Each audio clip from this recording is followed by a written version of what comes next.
लेकिन इसमें मैं क्या कर सकती हूँ? ईश्वर ने हमें बेटे ही दी। आप इतना परेशान क्यों होते हो?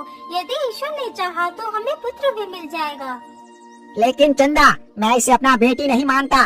मैंने तो एक पुत्र ही तो मांगा था तुझसे, लेकिन तूने मुझे एक पुत्र भी नहीं दे पाया। और हाँ, मैं जंगल में मिट्टी खोदने के लिए जा रहा हूँ, तो जल्दी से टोकरी लेकर जंगल पहुँच जाना। और यदि जरा सा भी देरी हुई तो मैं तेरी चमड़ी खींच लूंगा। इतना कहकर कुम्हार अपनी पत्नी पर चिल्लाने लगता है। बेचारी कुम्हार की पत्नी चुपचाप खड़े होकर उसकी सारी बातें सुनती रहती है। नहीं नहीं जी, आप चलिए, मैं आपके पीछे पीछे आती हूँ। इतना सुनकर कुम्हार अपना फावड़ा उठाता है और जंगल की तरफ निकल पड़ता है।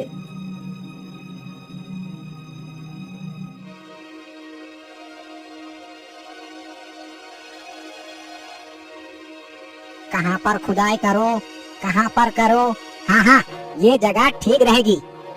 इतना सोचकर वह कुम्हार वहीं पर मिट्टी खोदने लगता है। कुम्हार की पत्नी एक हाथ से अपनी बेटी को उठाती है और दूसरे हाथ से टोकरी को उठाकर अपने सिर पर रखती है और जंगल की तरफ निकल पड़ती है।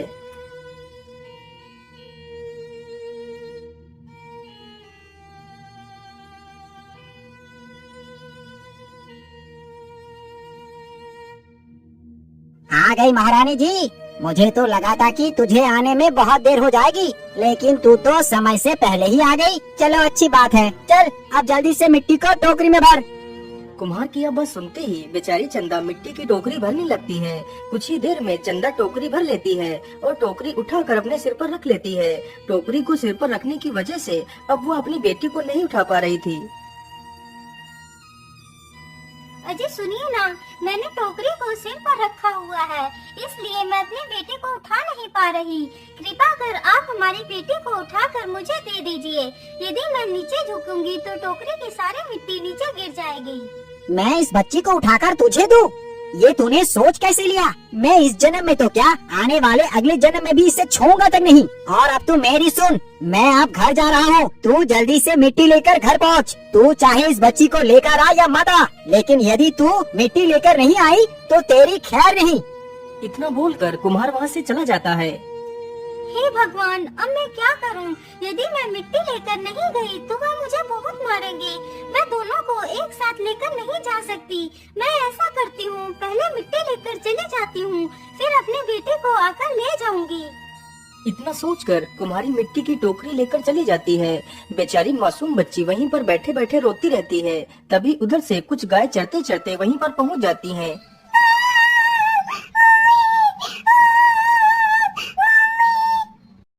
अरे बहन, यहाँ पर तो कोई किसी बच्चे की रोने की आवाज आ रही है। हाँ बहन, जरा उधर देखो, ये आवाज वहाँ से आ रही है। चलो चलकर देखते हैं। सारी गाय जब वहाँ पर पहुँचकर देखती हैं, तो एक छोटी सी बच्ची उस स्थान पर बैठकर रो रही है। ये तो कितनी मासूम बच्ची है, लेकिन इसे यहाँ किसी दुष्ट ने ही छोड़ा होगा। पता नहीं उस दुष्ट को जरा सी भी दया नहीं आई इस मासूम पर। कहीं इसे कोई जंगली जानवर खा जाता तो क्या होता? मुझे लगता है ये बच्ची तो भूखी भी है। मैं ऐसा करती हूँ, जल्दी से इसे अपना दूध पिला देती हूँ। फिर वह गाय अपना दूध उस बच्ची को पिला देती है। दूध पीते ही वह बच्ची शांत हो जाती है। अरे बहन, अब हमें वापस चलने का समय हो गया है। अब हमें वापस चलना चाहिए। लेकिन इस बच्ची का क्या करें? यदि हमने इसे यहाँ अकेला छोड़ा तो इसे कोई भी जंगली जानवर नुकसान पहुँचा सकता है। मैं ऐसा करती हूँ, इस बच्ची को अपने साथ ही ले चलती हूँ। इतना कहकर वह गाय उस बच्ची को उठाकर अपनी पीठ पर बैठा लेती है। फिर वहाँ से सारी गाय वापस चली जाती हैं। उसके बाद बेचारी वह कुम्हारिन वहाँ पर आती है। अरे राम राम, मेरी बेटी कहाँ चली गई? मैं तो अपने बेटे को इसी जगह पर छोड़कर गई थी। इतनी जल्दी मेरी बेटी कहाँ चली गई? हे भगवान, अब मैं क्या करूँगी? पता नहीं मेरी बेटी कैसी होगी और कहाँ होगी। हे भगवान, मेरी बेटी की रक्षा करना।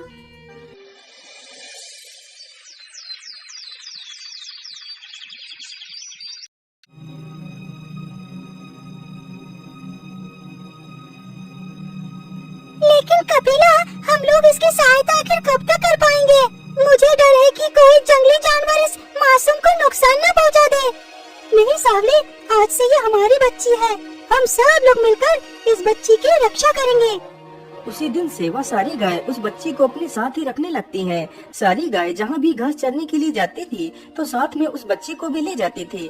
धीरे धीरे समय बीतता गया। वह बच्ची उन्हीं गायों को अपनी माँ समझती और उनका दूध पीती तथा उन्हीं के साथ खेलती थी।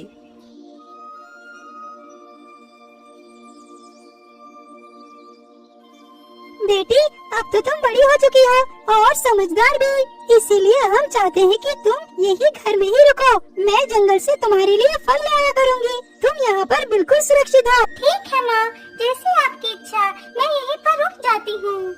अच्छा ठीक है बेटी, अब मैं चलती हूँ। तुम अपना ख्याल रखना, दरवाजा अच्छे से बंद कर लेना। ठीक है माँ, आप निश्चिंत होकर जाइए।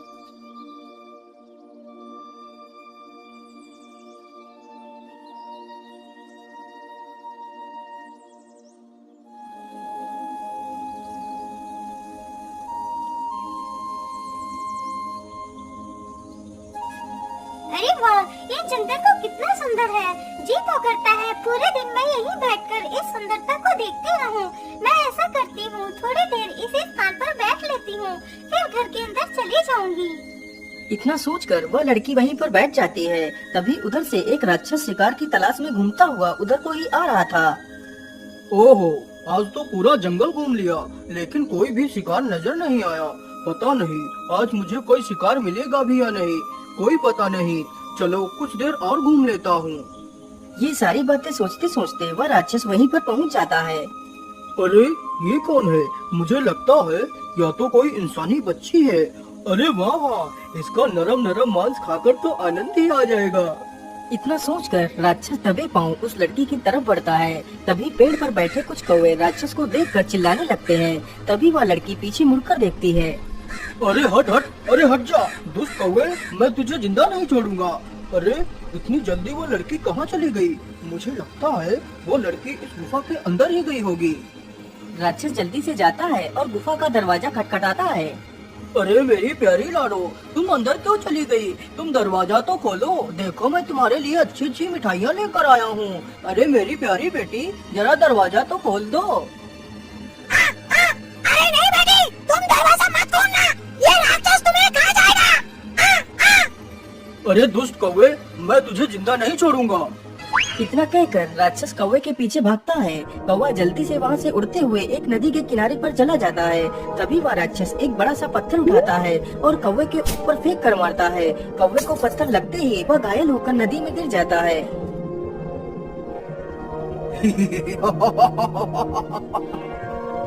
अब आई ना अक्ल ठिकाने, बहुत ज्यादा होशियार बन रहा था। चलो अब जल्दी से चलता हूँ, लेकिन अब तो जल्दी ही शाम भी होने वाली है।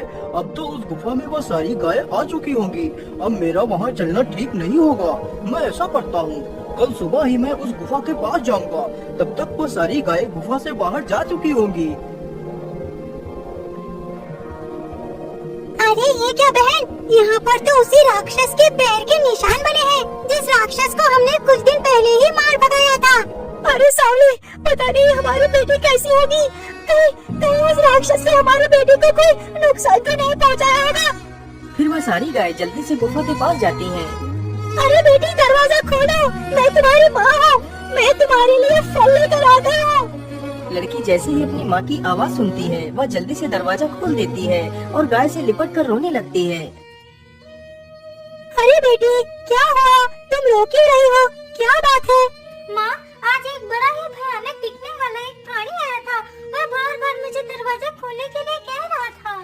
कोई बात नहीं बेटी, तुम डरो मत, अब मैं आ गई हूँ। अब तुम्हें डरने की आवश्यकता नहीं है। उस दुष्ट की इतनी हिम्मत, मेरी बेटी को डरे।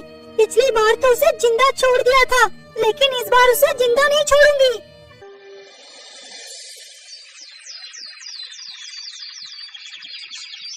अगले दिन एक भी गाय जंगल घास खाने के लिए नहीं गई। सारी गाय वहीं छिपकर बैठ गई। उधर राक्षस फिर से उस बच्ची का मांस खाने के इरादे से गुफा के पास आता है। अरे मेरी प्यारी बेटी, जरा दरवाजा तो खोलो, देखो मैं तुम्हारे लिए क्या लेकर आया हूँ। राक्षस के बार बार बोलने पर भी जब दरवाजा नहीं खुला तो राक्षस को बहुत गुस्सा आया। ओहो, मुझे लगता है तू ऐसे दरवाजा नहीं खोलेगी। अब तो मुझे दरवाजा तोड़ना ही पड़ेगा। राक्षस जल्दी से एक बड़ा सा पत्थर उठाता है और दरवाजे पर फेंक कर मारता है तो दरवाजा अपने आप खुल जाता है और राक्षस अंदर चला जाता है।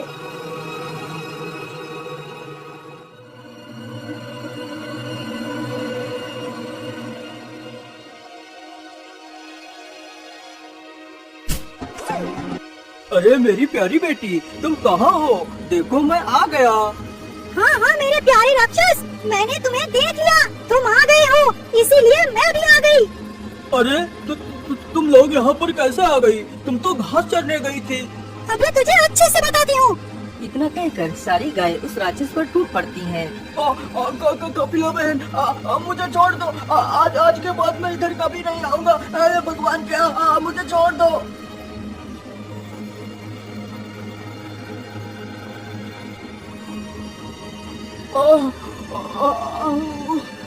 मैं तो मरी गया। इतना कहकर वह राक्षस वहाँ से भाग खड़ा होता है।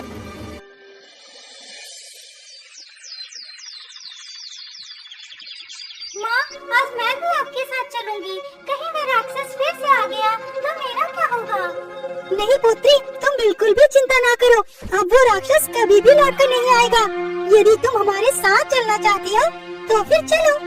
वह लड़की गायों के साथ चली जाती है। धीरे धीरे समय बीतता गया। अब वह बच्ची एक सुंदर कन्या बन जाती है। अब वह रोज जंगल में घूमती तथा पक्षियों से बात करती और झरनों में स्नान करती थी। अब वह जंगल में अपनी गायों के साथ खूब प्रसन्नता से रहती थी। एक दिन की बात है, वह सुंदर लड़की गुफा के बाहर एक शिला पर बैठकर पक्षियों से बातें कर रही थी। तभी उधर से एक राजकुमार गुजरता है।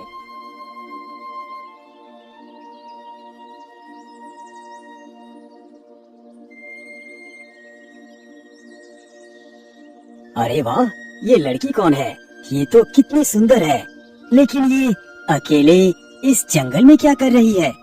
चलो इसके पास चलकर पूछता हूँ।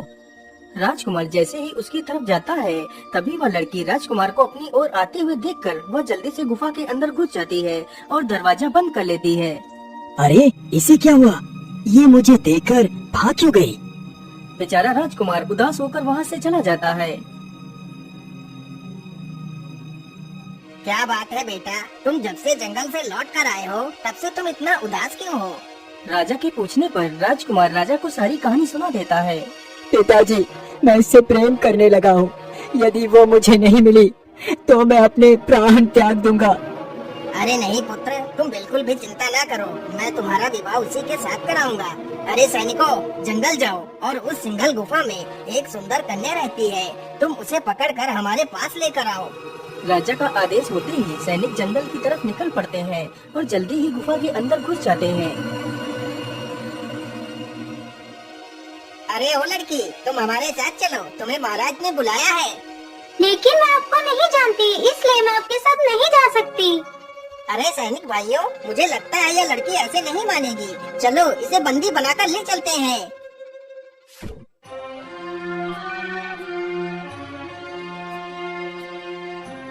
बेटी, तुम्हारा क्या नाम है? तुम डरो मत, हमें अपने माता पिता की तरह ही समझो।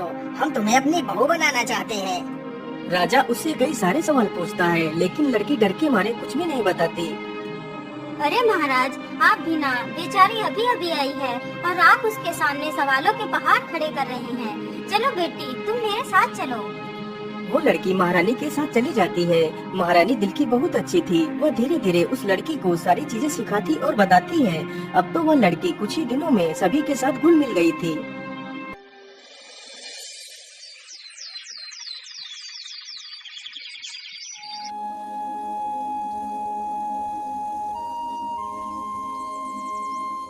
अरे बेटी, अब तो तुम हमें भली भांति जान और समझ चुकी हो, इसलिए अब मैं तुम्हारा विवाह अपने पुत्र वीरबल से कराना चाहती हूँ।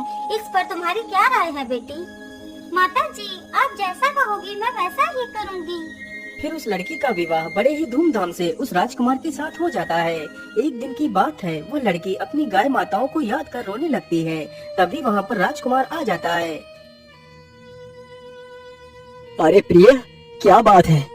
तुम रो क्यों रही हो? तुम्हें क्या कष्ट है? राजकुमार जी, मुझे मेरी माताओं की याद आ गई थी, इसलिए मेरे आंसू आ गए थे। पता नहीं मेरी सारी माताएं किस हालत में होंगी। आपकी माताएं कितनी है महारानी जी? फिर वह लड़की अपनी सारी कहानी राजकुमार को बताती है। अच्छा अच्छा, ठीक है महारानी जी, मैं आज ही आपको आपकी माताओं से मिलवाने के लिए ले चलता हूँ।